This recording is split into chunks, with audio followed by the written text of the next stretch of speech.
Hello, and welcome to 10 Minutes That Can Change Your Life. This program is brought to you each week by the Port Huron Church of Christ, located at 756 17th Street, right here in the city of Port Huron. We want to thank you for tuning in today. We have an exciting topic that I am confident will challenge most of us, and if not us, certainly someone we know. On that note, if you enjoy spending time with us each week, we want to encourage you to share this program with your friends on Facebook. And for that, we thank you in advance. Let me ask you a question. Have you ever stopped to consider the power of words? Whoever said sticks and stones may break my bones, but words will never hurt me, may want to reconsider those words.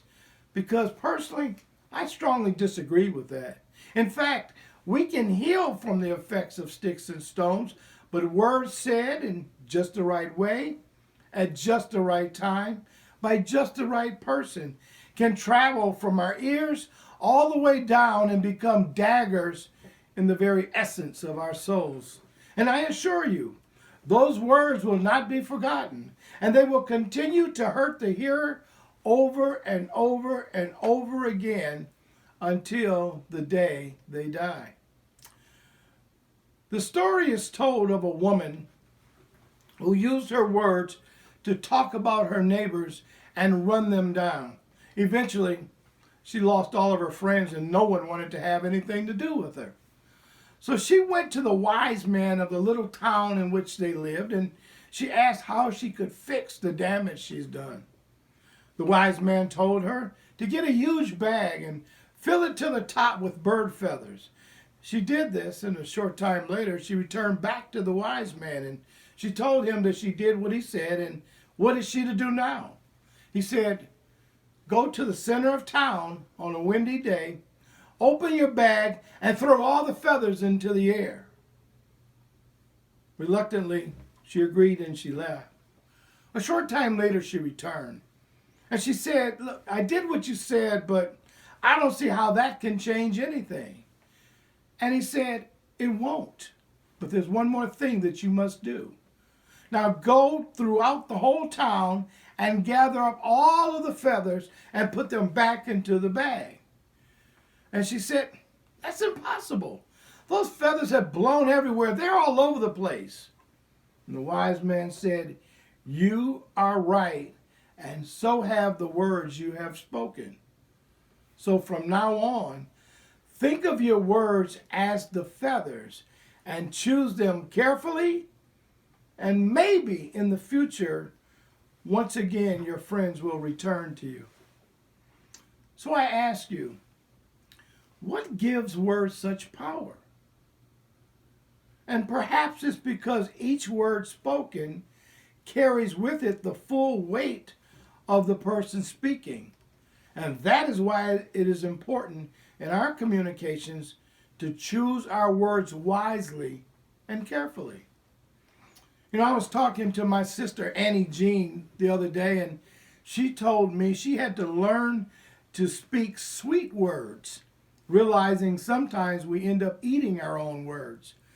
Also, sweet words, as she calls them, they have a tendency to bless the heart of the hearer because they communicate in a constructive way. The hearer welcomes these words and they think about what you're trying to tell them. After all, that is supposed to be the purpose of words, isn't it? To communicate ideas and thoughts. However, words, watch this, can also reveal deficiencies within us. You know, many lack the vocabulary to intelligently express their thoughts. These people typically use about 20 words, of which 6 are profanity. And although in their mind they think they are expressing thoughts, when in reality they are revealing their vocabulary limitations and deficiencies. Let me say one more word about this, if you don't mind. It is commonly believed that a person has told someone off if they have cussed them out, but the reality is nothing can be further from the truth. Consider this. When a person with a full handle on their extensive vocabulary unleashes the full intent and purpose of their words, they can reduce a person to rubble in a matter of seconds and never utter one word of profanity. You know why? They realize the profanity will only weaken the strength of their statement. So, the next time someone unleashes a barrage of profanity at you, feel sorry for them that their gun contains so few bullets.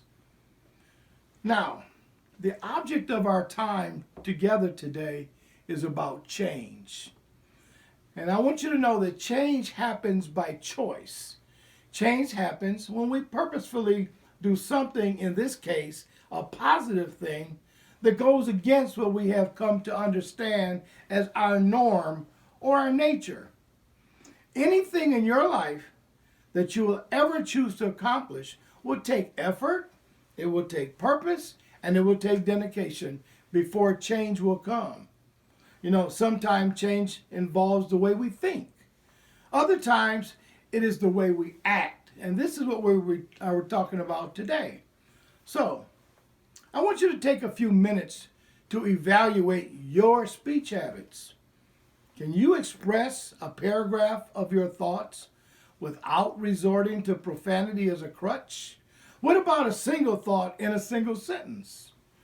You know, I've been in the company of individuals who were so limited in their vocabulary, unfortunately, they could not express a single thought without resorting to profanity. Listen, profanity only impresses other profanity users. For the rest of society, we remain unimpressed by a masterful use of the same profane word, used redundantly, every other word as fill-in, and all of this in the same sentence. So, let's look at how you communicate. Do you use words that offend others? Do you speak your mind regardless of what everyone else thinks? Listen, don't allow anyone to influence you by attempting to tell you speaking your mind is your right to defend yourself. Because knowing when to hold your tongue, that takes wisdom. Now, we'll talk about that in subsequent weeks. You know, our words hold such great power that they are locked behind 32 teeth and covered by 2 lips for extra security. What I'm saying is this: wisdom will always tell us to refrain from engaging our mouth with our brains still in neutral. So simply put, before you say something to someone, pause and ask yourself, if this what you're about to say, is this the best way that you can say it to convey your thoughts? And also, if you say it the way you are thinking, is that the best way for the hearer to understand what you're trying to communicate? Sometimes a little extra thought, a change of a word here and there can make all of the difference in the world. So take note. If you really want to change your life, the next time you talk to someone, I want to encourage you to do 3 things. Number 1, be honest with yourself. And notice how much profanity it takes for you to convey your point. If you use 15 words and 8 of them are profanity, you may want to rethink how you communicate. Number 2, in your communication, in your words, listen for the tone. Is it positive or is it negative? Is it encouraging or is it offensive? If someone spoke to you like that, would you like it or not? Number 3, get into the habit of learning new words that can help you crystallize your thoughts. And while you're at it, get rid of those words that diminish your intelligence and cripple your communication in the mind of your hearers. I think you know which words that I'm talking about. You know, as you change the way you communicate with others, you can also require them to change the way they communicate with you. You don't have to accept profanity from another person. If you prefer not, you can always ask them to refrain. Remember, if you are trying to get out of the profanity habit, then it is to your benefit to abstain from conversations involving profanity as a tool of communication. It's kind of like, you're trying to give up the habit of eating ice cream while you hang around your best friend who owns an ice cream shop. You get the point. You must give yourself the best chance you can if you want to be successful in changing. It's your life. And if you really want to, you can change your life 10 minutes at a time. Thanks for joining us, and remember to hit the like button, and don't forget to share this with your friends.